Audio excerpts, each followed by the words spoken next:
오늘은 육신이 약하면 부인하게 됩니다 라는 제목을 가지고 함께 은혜를 나누고자 합니다. 신앙생활이 생각대로 잘 되면 얼마나 좋겠어요. 그런데 신앙생활이 만만치 않더라고요. 믿음으로 살기 위해서 결단하면 결단할수록 연약하게 넘어지는 내 모습을 발견하게 되어집니다. 목사의 메시지를 듣고 은혜 받아서 오늘은 그렇게 살아야지라고 결단하는데 주차장에 나가면서부터 열받아서 화를 낼 때도 많이 있고, 그래 아내는 남편은 아내를 사랑해야지 라고 생각하면서 가정에 돌아갔는데 내 원수는 내 집안에 있다는 말씀이 딱 맞아 도저히 사랑하지 못하게 되어지는 우리의 모습을 발견하게 되어집니다. 그 이유가 무엇일까요? 왜 우리는 그토록 결단하는데 우리의 마음의 결단대로 잘 되지 않는 것일까요? 오히려 결단하면 더 엉망이 될 때가 많이 있는데 왜 그럴까요? 오늘 본문의 말씀 속에서 그 해답을 한번 찾아보고자 하는 것입니다. 오늘은 종려주일이네요. 우리 예수님께서 예루살렘에 입성하십니다. 수많은 민초들이 몰려 나와서 호산나라고 외쳐댔습니다. 종려나무를 흔들면서 왕을 맞이하듯이 그렇게 그리스도를 맞이했습니다. 예수 그리스도의 제자들도 주님을 맞이할 때 그들의 옷을 벗어 길에 깔기도 하고 나귀의 등에 얹기도 하면서 왕을 영접하는 심정으로 그렇게 그리스도를 외쳤습니다. 기쁨으로 맞이했습니다. 하지만 호산나라고 외쳤던 그 외침은 불과 4일이 지나지 않아서 그를 십자가에 못 박으소서, 십자가에 못 박으라고 외치는 함성으로 바뀌게 되어집니다. 그리스도를 따르면서 일평생을 그렇게 순종할 줄 알았던 그리스도의 제자들은 모두가 다 예수를 부인하고 전부가 다 36개 출향약을 친 것을 우리는 알게 되어집니다. 도대체 그 이유가 뭐냐라고 하는 것입니다. 우리 예수님께서 이제 한 4일 정도의 시간들을 예루살렘에 보내시다가 감람산에 올라가셨습니다. 감람산에 올라가시면서 제자들이 이렇게 말씀합니다. 너희가 다 나를 버릴 것이다. 스가랴 13장 7절의 말씀을 인용하시면서 그렇게 말씀해 줄 때에 제자들이 말합니다. 결단코 당신을 버리지 않겠습니다. 베드로는 더 강력하게 말합니다. 주님, 저는 절대로 예수님 버리지 않겠습니다. 예수님께서 베드로를 콕 집어서 말씀합니다. 오늘 밤 닭 울기 전에 3번 네가 나를 모른다로 부인하리라. 주님, 제가 목숨 거는데요, 절대로 주님 배신하지 않습니다. 다른 제자들은 모르겠지만 나는 절대로 당신을 배신하지 않을 것으로 말해 주었습니다. 그리고 예수님께서는 베드로와 야고보와 요한만 따로 데리고 겟세마네 동산에 올라가십니다. 그렇게 말씀합니다. 얘들아, 내 마음이 굉장히 고민스럽다. 내가 너무 마음이 슬프다. 여기에서 나와 함께 깨어 있어다오. 함께 기도해달라는 부탁을 드렸습니다. 그리고 예수님께서는 돌을 던지면, 장정이 던지면 있는 그 자리까지 멀리 떨어져서 기도하는데 아마도 그리스도의 기도 소리가 쟁쟁하게 들렸던 것 같습니다. 아버지, 할 수만 있으면 이 잔을 내게서 옮겨 주옵소서. 아버지, 할 수만 있으면 이 잔을 내게서 옮겨 주옵소서. 이런 기도를 하게 되었습니다. 어떤 분들은 이 말을 들을 때 이런 고뇌를 하는 것 같아요. 어떻게 하나님이신 예수님께서, 아버지 하나님께서 계획하신 그 일을 거스려서 이 잔을 내게서 옮겨달라는 그런 고백을 할 수 있었습니까? 라고 반문하는 분들이 계시는데, 여러분, 그것은 이런 뜻이었습니다. 하나님 아버지와 아들이신 예수님과 영이신 성령님은 삼위일체 트리니티였습니다. 한 번도 분리된 적이 없으셨습니다. 언제나 함께 하셨습니다. 하지만 우리의 모든 죄를 용서하기 위하여, 우리 모두에게 영원한 생명을 주기 위해서는 하나님과의 관계가 단절되어야 하는 시간이 있었습니다. 예수님께서 가장 괴로워했던 것은 다른 거 아니었습니다. 육적인 죽음의 고통 아닙니다. 그거 아닙니다. 하나님과의 관계가 너무 고통스러웠습니다. 하나님과의 관계가 너무나 슬픈 사건이었습니다. 그것 때문에 우리 예수님께서 고뇌하며 슬퍼했던 것이지 다른 것으로 고뇌한 것이 아니었습니다. 주님은 그렇게 기도하고 와서 제자들을 바라봅니다. 와서 보니 모두가 다 하고 잠들었습니다. 예수님께서 하신 말씀이 뭐냐면 이런 말씀이었습니다. 성경 한번 찾아보겠습니다. 다 아시는 말씀이겠지만 같이 한번 읽어보겠습니다. 41절의 말씀에 이렇게 말씀하고 있습니다. 41절 시험에 들지 않게 깨어 기도하라. 마음에는 원이로되 육신이 약하도다. 잘 기억하십시오. 시험에 들지 않도록 깨어 기도하라. 마음에는 원이로되 육신이 약하도다. 우리가 왜 무너지느냐는 얘기예요. 왜 우리는 주님 닮는 일에 그렇게 힘드냐는 얘기입니다. 그 이유가 뭐냐면 육신이 약하기 때문입니다. 육신이 약하다는 말이 의미는 이런 얘기죠. 육신이라는 말은 사르크스라는 단어를 썼는데요. 이 사르크스라는 단어는 하나님의 계획에 늘 불순종하는 그런 존재가 사르크스입니다. 사르크스라는 단어는 그분이 명령하신 명령을 따라서 기도하면 좋을 터인데 기도하지 못하게 만드는 강력한 힘입니다.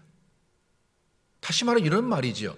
그들의 마음은 예수님과 함께 기도하기를 원했습니다. 그들의 마음은 끝까지 그리스도를 부인하지 않는 것이 그들의 마음이었지만 사르크스가 강력해서 그리스도께서 기도할 때 자기도 모르게 잠들게 만들고 그리스도 앞에서 결정적 순간에 그리스도를 부인하게 만드는 그 능력이라는 표현을 써 약간 그렇지만 강력한 힘이 사르크스란 얘기입니다.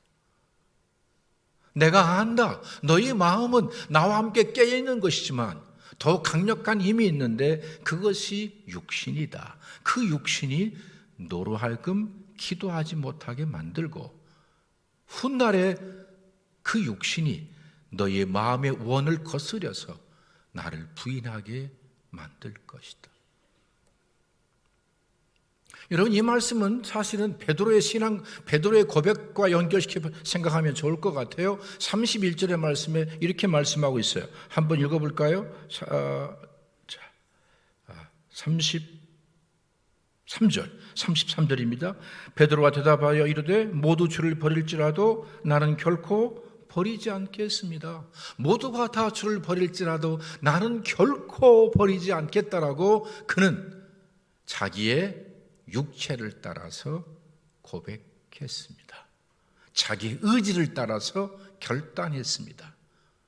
여러분 성경은 뭘 말씀하냐면 신앙생활은 너의 의지만 가지고 되는 것이 아니라고 하는 것입니다. 너의 결단 가지고 되는 것이 아님을 말씀하는 것입니다. 왜냐하면 우리의 마음의 의지와 결단보다 더 강력한 것이 있는데 그것이 사르크스 육신이라고 하는 것입니다. 이 육체는 우리의 마음의 소원을 뒤집어 엎어버리는 강력한 능력이라고 성경은 말씀하고 있습니다. 그 말씀을 로마서 7장 22절로 23절에 이렇게 말씀하고 있습니다. 다윗의 고백이 바울의 고백인데요. 자, 이렇게 말씀하고 있어요. 로마서 내 속사람으로는 하나님의 법을 즐거워하지만 내 지체 속에 한 다른 법이 내 마음의 법과 싸워 내 지체 속에 있는 죄의 법으로 나를 사로잡는 것을 보는도다 라고 말씀하고 있습니다. 내가 예를 들어서 내가 더 기도해야지, 내가 더 순종해야지, 내가 충성된 삶을 살아야지라고 결단하는 순간 더 강력한 사르크스가 나를 불순종의 법으로 끌어내린다는 것입니다. 우리가 어떻게 하면 그분의 명령을 따라 순종할 수 있을까요? 첫 번째가요, 내 힘으로 안 된다는 사실을 철저하게 깨닫는 것입니다. 어떤 의미로 본다면 여러분들이 완벽하게 실패를 해보셔야 합니다. 그렇게 금욕하며 기도해보고 생명 걸고 간절히 기도해보고 순종하게 해서 허벅지를 꼬집어보고 그렇게 살았는데 무너져야 합니다. 할렐루야. 여러분, 무너져야 합니다. 철저하게 무너져야 합니다. 그 무너짐을 통해서 아하, 내게는 나를 무너뜨리게 하는 강력한 사르크스가 있다는 사실을 깨달아 아는 것이 승리의 출발점입니다. 오라, 나는 곤고한 사람이로다. 누가 나를 이 사망에서 건져내랴. 이런 고백을 할 수 있는 그들이 승리의 첫 번째 길을 가는 사람들입니다. 믿음으로 받게 되길 바랍니다. 할렐루야. 자, 두 번째입니다. 두 번째 말씀을 한번 기억해 봤으면 좋겠는데요. 32절의 말씀을 한번 보겠습니다. 31절. 자, 32절. 그러나 내가 살아난 후에 너희보다 먼저 갈릴리로 가리라는 말씀이 있습니다. 저는 이 말씀이 얼마나 큰 은혜가 되는지 모르겠습니다. 여러분, 갈릴리로 간다는 말의 의미가 무엇일까요? 여러분, 이 말씀 속에 여러 가지가 있지만 시간상 몇 가지만 말씀을 드려볼게요. 주님은 그리스도의 제자들이 실패할 것을 알고 계셨습니다. 실패도 여러분, 신앙의 성장의 과정입니다. 과정입니다. 그래서 여러분들이 때때로 실패했을 때 좌절하지 않게 되길 바랍니다. 실패했을 때 주님이 하신 일이 있는데 우리 예수님께서 갈릴리에서 기다리고 계시는 것입니다. 그러하기에 실패했을 때마다 기억할 것이 뭐냐면 주님은 내가 실패했지만 주님은 실패하지 않았기 때문에 그 주님이 나를 다시 일으켜 세우시겠다는 약속이 갈릴리입니다. 연약하여 넘어질 때마다 다시 한번 기억하십시오. 갈릴리에서 기다려주었던 그리스도의 그 사랑을 한번 기억했으면 좋겠어요. 여러분, 우리 베드로 형님께서 큰 소리 빵빵 쳤잖아요.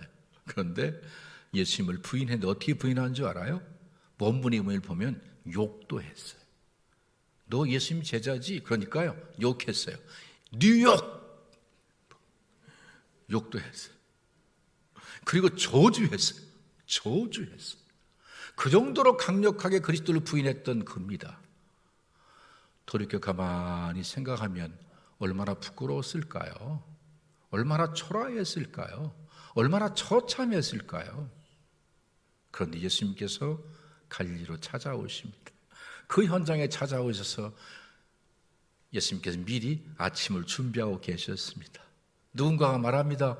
예수님이시다라고 말하니까 예수님, 그 베드로가 날씨가 좀 추웠던 모양이죠. 옷을 뒤집어 입고 바다 속으로 뛰어들어가서 예수님과 만납니다. 예수님께서 이렇게 묻습니다. 아가파스메, 네가 나를 아가페로 사랑하느냐? 네가 나를 위해서 목숨을 버릴 수 있는 그 사랑으로 나를 사랑하느냐고 하신 질문이었습니다. 베드로가 떨어지는 물방울과 눈물방울이 아마 섞여 있었을 것 같아요. 베드로가 솔직히 말합니다. 빌로세, 나는 당신을 그렇게 사랑할 수가 없네요.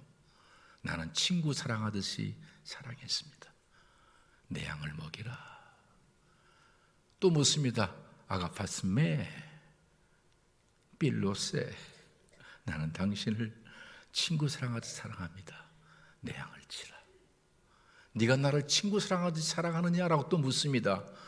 주께서 하십니다. 여러분, 저는 이 말씀 이렇게 해석해 드렸습니다. 많은 분들은 이 세 번의 질문을 통해서 그가 과거에 실패했었던 세 가지 사건들을 기억나게 했다는 말씀으로 말씀하는데 보편적인 설교는 맞는 것이지만 저는 이렇게 말씀드렸어요. 베드로야, 네 안에는 나를 위해서 목숨을 버릴 수 있는 사랑이 없단다. 그 사랑은 내가 너를 사랑하는 사랑이야. 내가 너에게 요구한 사랑은 나를 위해서 목숨 버리는 사랑을 요구한 것이 아니라 내가 너를 위하여 목숨 버리는 그 사랑을 너는 받아들이기만 하면 돼.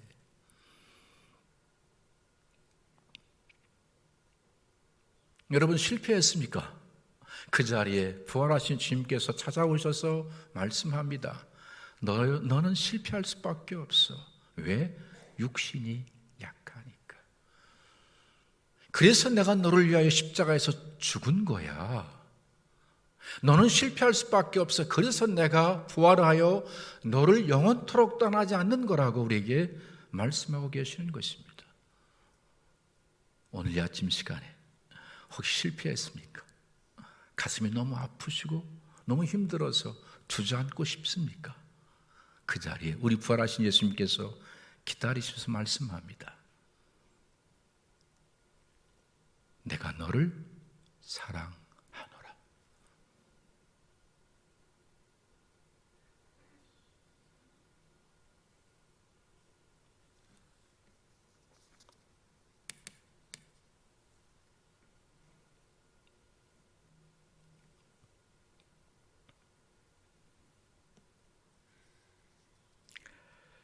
그분의 사랑이면 충분합니다.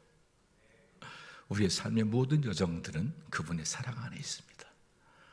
결코 여러분들을 포기하지 않으시고 마지막 순간까지 기다리고 계시는 그분이 좀 보여줬으면 좋겠어요. 그분이 좀 느껴졌으면 좋겠어요. 그분을 좀 그렇게 만났으면 좋겠어요.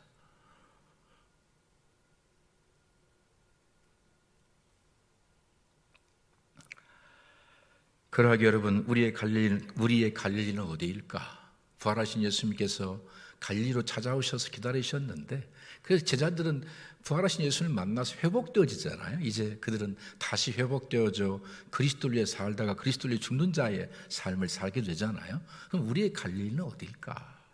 우리의 갈릴리는 어디일까? 제가 과거에 성지 순례를 떠나가서 갈릴리에 갔는데 주님 안 보이시더라고요. 심지어 갈릴리 배까지 탔는데도 주님 만나질 못했습니다.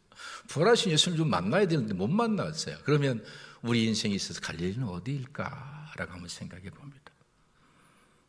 두 가지입니다.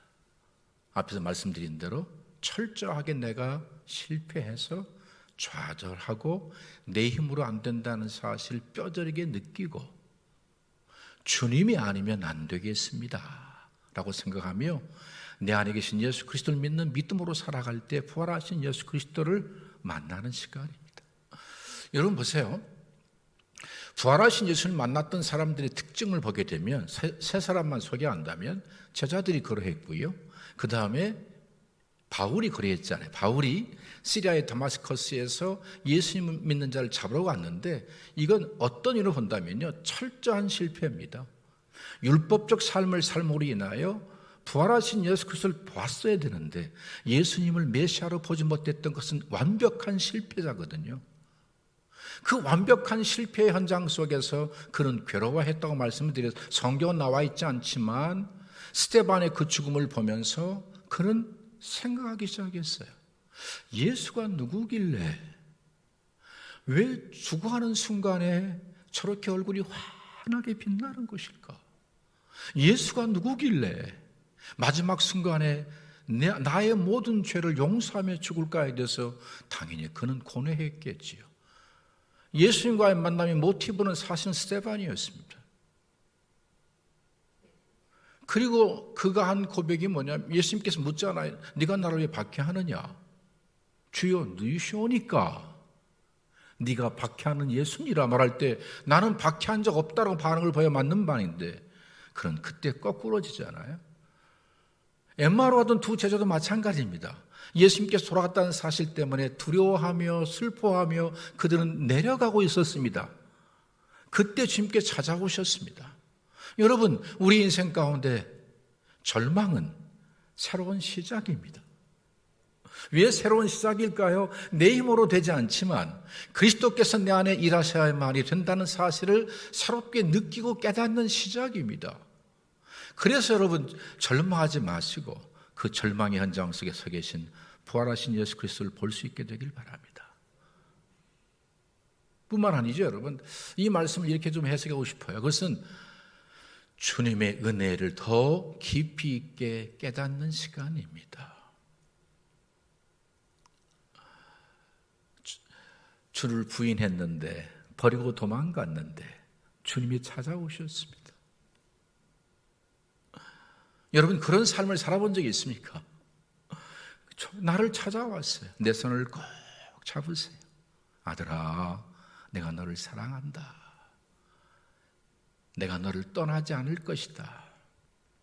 그 은혜는 한 번 주어진 그 은혜를 결코 내가 거둬가지 않을 것이다. 그분의 은혜가 내 안에서 경험되는 사건입니다. 그분의 은혜를 실제로 느끼는 사건입니다. 우리는 그동안 은혜에 대해서 추상적인 개념으로 알았었는데 어느 순간인가 그리스도께 찾아오셔서 절망적 상황 속에 손 내밀어 주시며 더 큰 사명을 주시는 그 사건 속에서 그분의 은혜를 더 깊이 있게 깨닫는 시간입니다. 그래서 여러분, 부활하신 예수 그리스도를 더 큰 은혜 속에서 만나게 되어지고 절망적 상황 속에서 나를 포기하지 아니하시는 그분이 나의 만날 수 있게 되길 바랍니다. 마지막 결론의 말씀을 다시 41절의 말씀 속에 찾습니다. 41절이네요. 41절 다시 한번, 시험에 들지 않게 깨어 기도하라 라는 얘기입니다. 마지막 결론의 말씀입니다. 우리 예수님께서 나와 함께 한 시간도 깨어 있을 수 없더냐라고 말씀했습니다. 하지만 제자들은 기도로 깨어 있질 못했습니다. 오늘 이 시간이 우리 예수님께서 이렇게 말씀하신 것 같아요. 사랑하는 전주교회 성도들이여, 나와 함께 한 시간만 깨어서 내가 괴로워하는 문제로, 내가 슬퍼하는 문제로 함께 기도해 주지 않겠니라고 묻는 겁니다.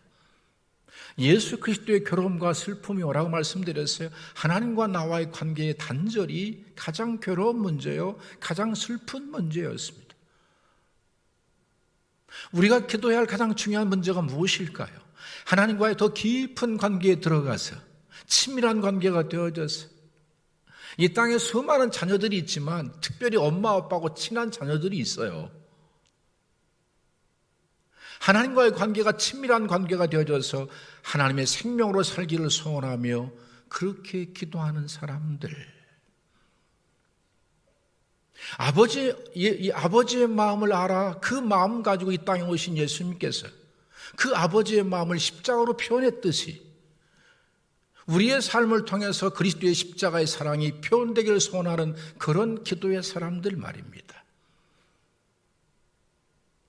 저와 여러분들의 기도가 그런 기도가 된다면 나의 연약함을 철저하게 깨닫습니다. 은혜 아니면 안 된다는 사실을 더 깊이 있게 느끼게 되어집니다. 내 결단으로 되지 않기 때문에 큰 소리 칠 수 없고요, 날마다 하나님의 도우심을 구하며 공의를 구하며 자비를 구하며 그분의 은혜를 구하는 삶을 계속 살아갈 뿐만 아니라 어느 순간인가 저와 여러분들이 믿음으로 살아서 예수님을 닮게 되어지면 나를 드러내지 않습니다. 나를 나되게 하신 예수 그리스도, 그분만을 드러내고 그분만을 찬양하고 그분만을 높이는 삶을 살게 되기 때문에 그렇습니다. 우리는 육신이 약해서 예수를 부인할 수밖에 없는 연약한 존재입니다. 그런 존재인 것을 아심에도 불구하고 하나님은 저와 여러분들을 하나님의 자녀로 부르셨습니다. 실패할 때마다 그 실패 현장 속에서 부활하신 하나님 주님께서 우리를 기다리심으로 다시 일으켜 세우실 것입니다. 매일 매 순간마다 나 연약함을 깨달아 그분의 은혜가 아니면 안 된다는 사실을 깨달음으로 그를 바라보면 은혜 위에 은혜를 더하셔서 마침내 그리스도와 함께 살고 그리스도와 함께 죽게 되어지는 이 위대한 복음의 비밀들을 우리의 삶을 통해서 이루게 하실 주님을 기대하며 이번 한 주간도 믿음으로 승리하시게 되기를